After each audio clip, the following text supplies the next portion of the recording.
Hello students, welcome to study Khazana. I am Tanisha. Last lecture में हम bulk models के बारे में पढ़ रहे थे, ठीक है। तो अब हम क्या करते हैं, उसका एक और न्यूमेरिकल कर लेते हैं साथ के साथ, ठीक है। नेक्स्ट फिर हम उसका एक अलग से टॉपिक पढ़ेंगे। दैट इज क्वेश्चन है 1 litre of ideal gas is compressed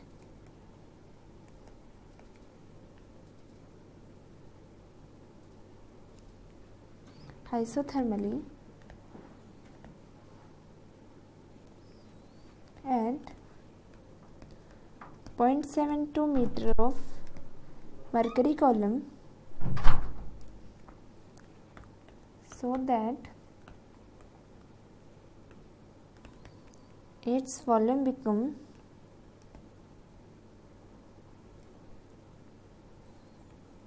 0.9 liter.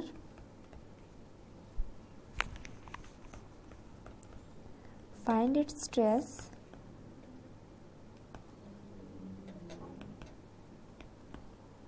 if the density of mercury is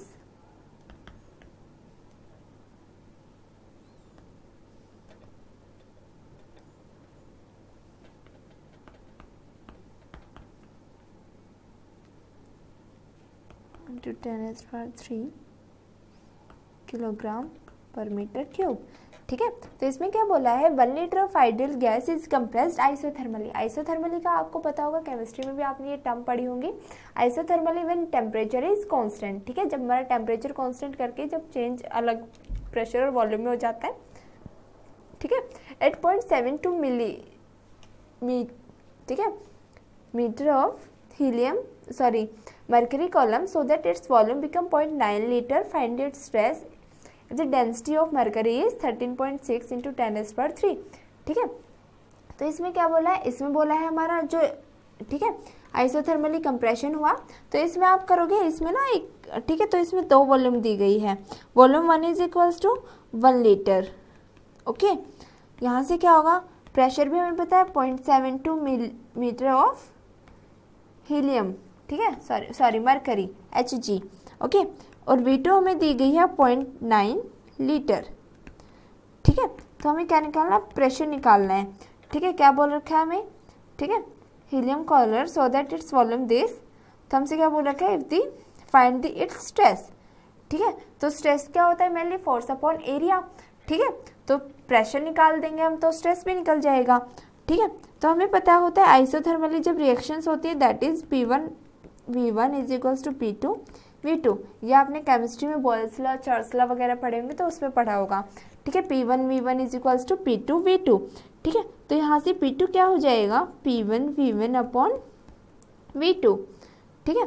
तो इसे आप पुट करेंगे वैल्यूज को, तो 0.72 मल्टीप्लाई बाई 1 डिवाइडेड बाई 0.9, ठीक है। इसे आप करोगे तो दैट इज दिस 8 10, ठीक है। तो ये क्या हो जाएगा, 0.8 मीटर ऑफ मरकरी कॉलम, ठीक है। जो प्रेशर की वैल्यू आई है वो क्या आई है, 0.8 मीटर ऑफ मरकरी कॉलम। और जो हमारा स्ट्रेस होता है, मेनली स्ट्रेस को हम एक फॉर्म में और क्या पढ़ते हैं, हम पढ़ते हैं इंक्रीज इन प्रेशर,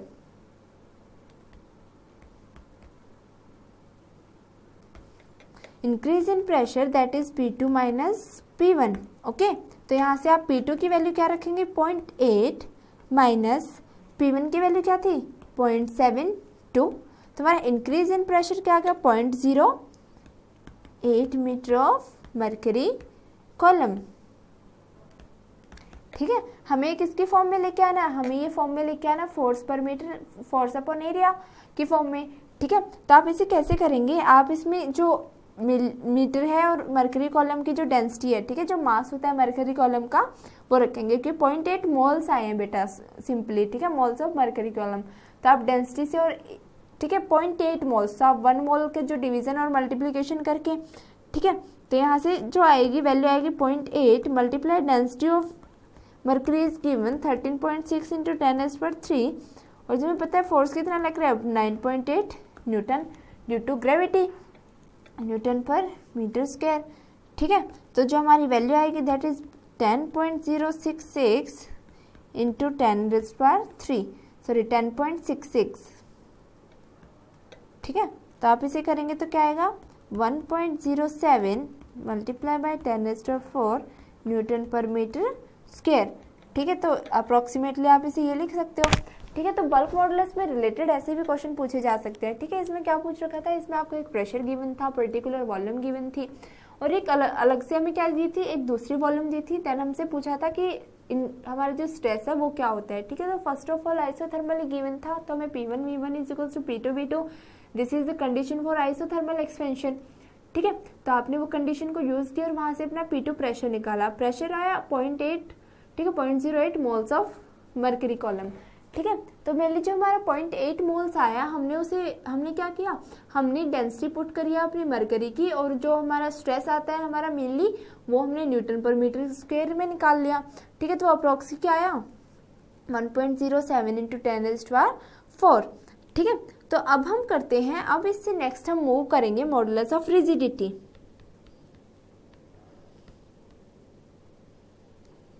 ठीक है, ये थर्ड टाइप है मॉडुलस ऑफ इलास्टिसिटी की, that is modulus of rigidity.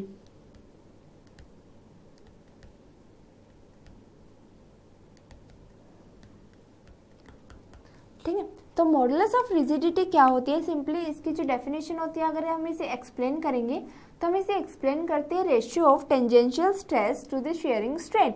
ठीक है, अब आपको पता है टेंजेंशियल स्ट्रेस भी क्या होता है और शेयरिंग स्ट्रेन भी क्या होती है मेनली। ठीक है, तो उन्हीं के हम एक सिंपल अप्रोच लेके हम क्या करेंगे, हम अपनी मॉडुलस ऑफ रिजिडिटी की भी एक वैल्यू निकाल लेंगे। ठीक है, तो सिंपली इसे डिफाइन कैसे करते हैं, इसे हम डिनोट करते हैं सिंपली जी से। ठीक है, कैपिटल जी से हम डिनोट करते हैं मॉडुलस ऑफ रिजिडिटी को। ठीक है, तो इसे हम कैसे डिफाइन करते हैं, it is defined as the ratio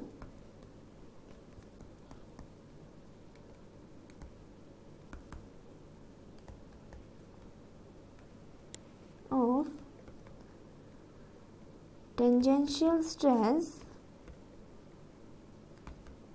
to the shearing strain। ठीक है, तो हम क्या बोलते हैं इसे, ठीक है, इसे हम shear modulus of elasticity भी बोलते हैं। ठीक है, it is called shear modulus of elasticity।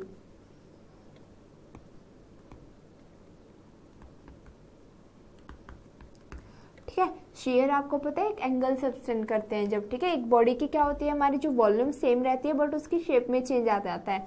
ठीक है, शेप में चेंज आएगा, वो स्लाइटली शेयर हो जाती है, एक थीटा एंगल से उसकी बॉडी की जो शेप में चेंज आ जाता है। ठीक है, तो जिस थीटा एंगल से आता था वो हम निकाल लेते थे, वो mainly change in length upon original length होता था। ठीक है, तो मेनली हम इसे कैसे करेंगे, ठीक है, जैसे हमने जी को डिफाइन किया है,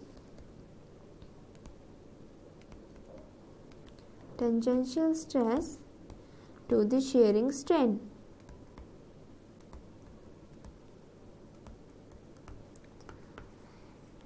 ठीक है, तो यहाँ से हम कैसे करेंगे, हमने सबसे पहले हम इसे कैसे करेंगे, कंसीडर अ बॉडी। ठीक है, हमने कोई भी एक सॉलिड बॉडी को कंसीडर किया।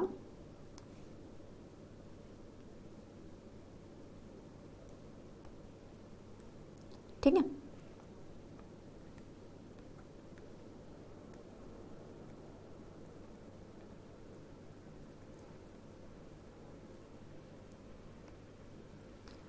सॉरी,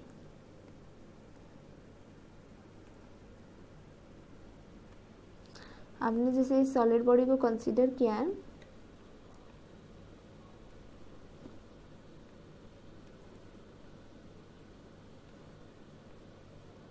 ठीक है, जैसे ये सॉलिड बॉडी है, आपने इसको कंसीडर किया, देन इसको क्या हुआ, हमने इस पर एक डीफॉर्मिंग फोर्स लगाया इस डायरेक्शन में।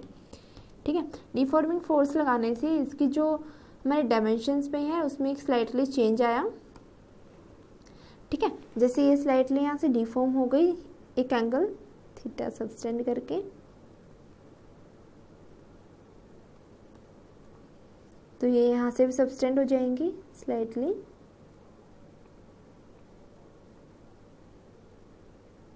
ठीक है, यहाँ से सब्सटेंड हुई बाय एंगल थीटा ऑल्सो, यहाँ से भी क्या हो जाएंगे, स्लाइटली सब्सटेंड।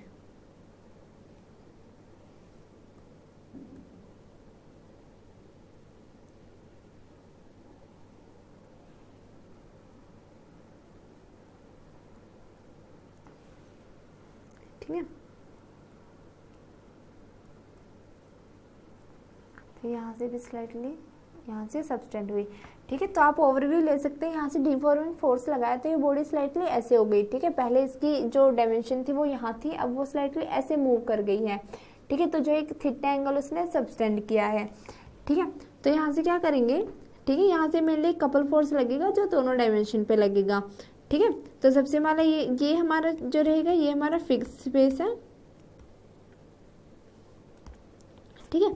यहाँ हमारा स्लाइटली चेंज आया डेल्टा एल में, यहाँ भी, जबकि ये ओरिजिनल हमारी होती थी एल, ठीक है।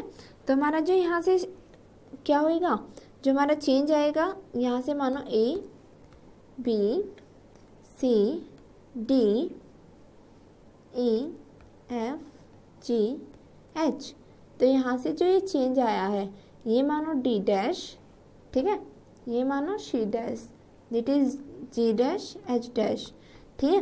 तो मेनली जो मेरा चेंज आया है मानो मेरी D dash is equals to delta L आया है, ठीक है। तो जो मेरा शेयरिंग स्ट्रेन हो जाएगा यहाँ पे,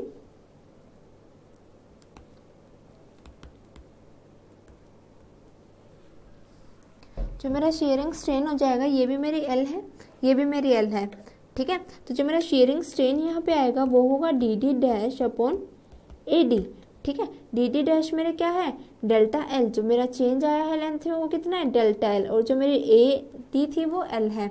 जो मेरा शेयरिंग स्ट्रेन है दैट इज थीटा, उसे हम डिफाइन करते हैं D D dash that is delta L upon L से, ठीक है। अब देखो जो मेरा क्या है टेंजेंशियल स्ट्रेस,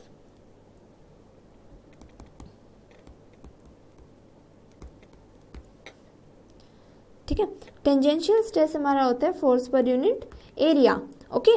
तो यहाँ से क्या होगा G is equals to F upon A upon theta, ठीक है, that is F upon A theta.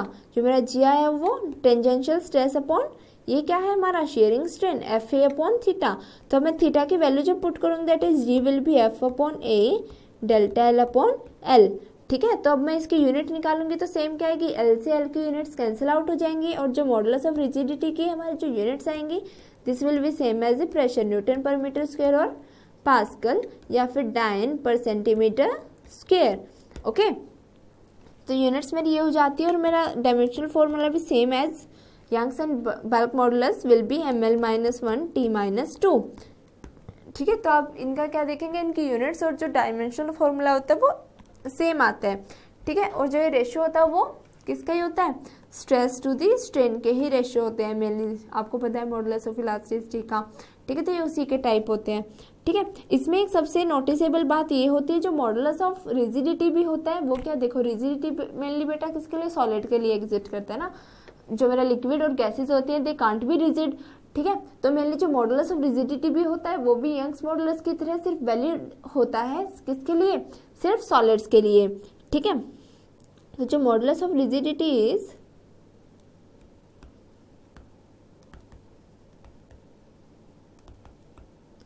is involved with solids only, okay. तो जब मेनली क्या होता है जो शेयर मॉडुलस होता है हमारा, जो शेयर मॉडुलस होता है और जो मॉडुलस ऑफ रिजिडिटी होता है वो मेनली क्या होता है हमारा लेस देन होता है यंग्स मॉडुलस के, it is basically less than the Young's modulus, ठीक है। और जो मोस्ट ऑफ द सॉलिड्स के लिए, ठीक है, हमेशा एग्जिस्टेबल ये नहीं होता है, पर for most of the solids mainly जो हमारा मॉडुलस ऑफ रिजिडिटी होता है वो क्या होता है,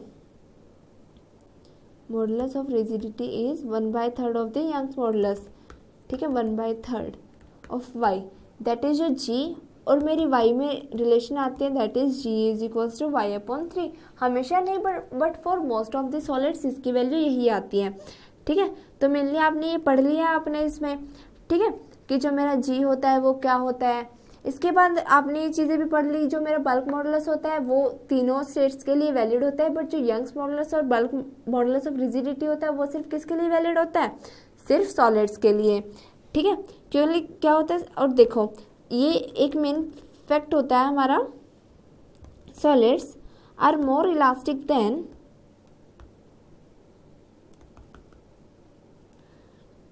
गैसेस, ठीक है। और जो गैसेस आती है वो लेस इलास्टिक होती है। मेनली क्यों?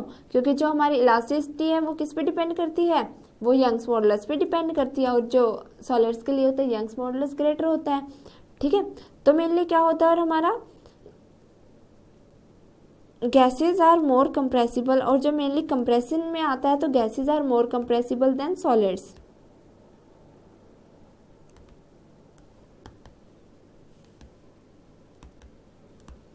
ठीक है। और देखो there are two model of elasticity, ये इंपॉर्टेंट कंसेप्ट है थोड़ा सा, ठीक है। ये जो मैं लिखाऊंगी वो बहुत ज़्यादा इंपॉर्टेंट है, तो आप उसे साथ के साथ नोट कीजिए।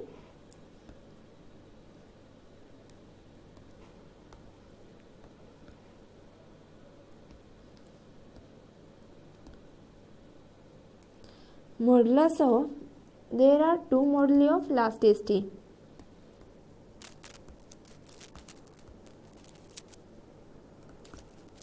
ये छोटा सा आपसे पूछ लेते हैं कई बार, ठीक है। Two model of elasticity, that is first is isothermal expansion,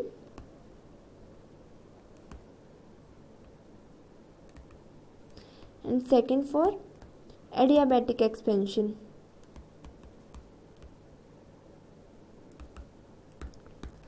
ठीक है। तो यहाँ से आप करेंगे, मानो जो हमारा आइसोथर्मल होता है उसमें तो ई I is equals to P होता है सिंपली, ये आपका थोड़ा सा केमिस्ट्री का पार्ट आ जाता है, ठीक है। तो ये सिंपली आपको ऐसे लिखना है, ये गामा पी होता है, ठीक है। तो जो हमारा रेशियो होता है E I upon E P, sorry E adiabatic upon E isothermal लेते हैं हम एक्सपेंशन में, E I it will be gamma simply, ठीक है। गामा आपको पता है ये किसके इक्वल होता है? Simply C P upon C V के। ये देखो गामा के इक्वल है, दैट इज ग्रेटर देन 1 आई इसकी वैल्यू, ठीक है। तो जो मेरा एक्सपेंशन होता है एडियाबैटिक में वो ग्रेटर देन होता है आइसोथर्मल से, ठीक है। तो ये छोटा सा एक्सप्रेशन कई बार पूछ लेते हैं सिंपली ऐसे कि आप शो कीजिए कि हमारा एडियाबैटिक में एक्सपेंशन आइसोथर्मल से ज़्यादा होता है, क्यों, ठीक है। और एक सिंपली हमारा यंग्स मॉडुलस की वैल्यू पूछ लेते हैं कि जो यंग्स मॉडुलस ऑफ मटेरियल होता है of a wire is numerically equal to the stress which will double the length of wire,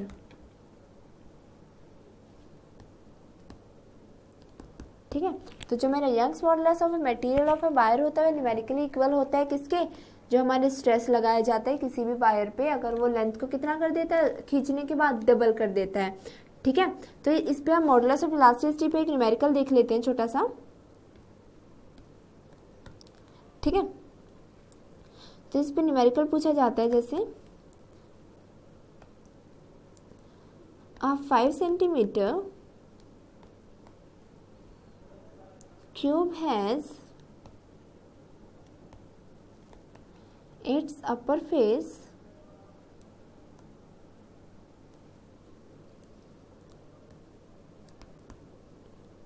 displaced by 0.2 centimeter by a tangential force of 8 Newton. Calculate the shearing strain,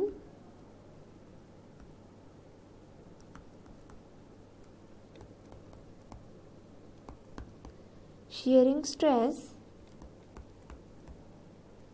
and modulus of rigidity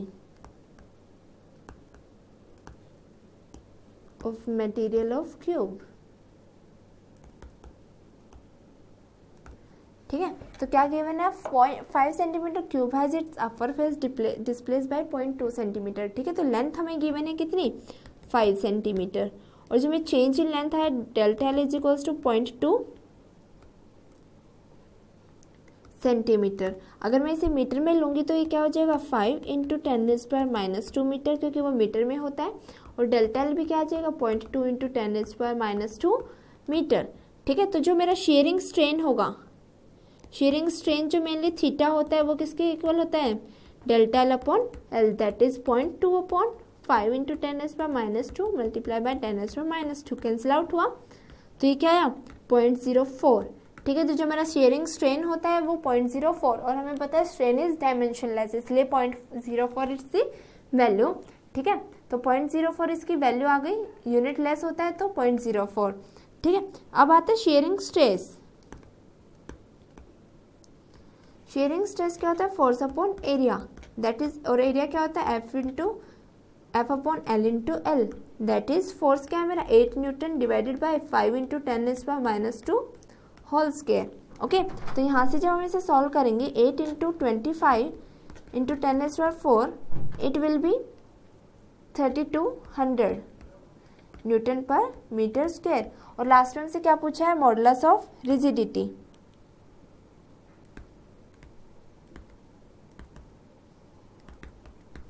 ठीक है। Modulus of rigidity हमारा होता है mainly G is equals to shearing stress upon shearing strain. Simply हम value put करेंगे shearing stress की 3200 upon 0.04, it will B 8000। ठीक है, 8000 न्यूटन पर मीटर स्क्वायर। ठीक है। तो सिंपली 8 इंटू 10⁻4 न्यूटन पर मीटर स्क्वायर। तो सिंपली ऐसे न्यूमेरिकल्स आते हैं इस पे। ठीक है। तो मॉडुलस ऑफ रिजिडिटी के आप ऐसे और ज़्यादा न्यूमेरिकल प्रैक्टिस कर सकते हैं। नेक्स्ट लेक्चर में हम कुछ अलग से पढ़ेंगे। Thank you so much.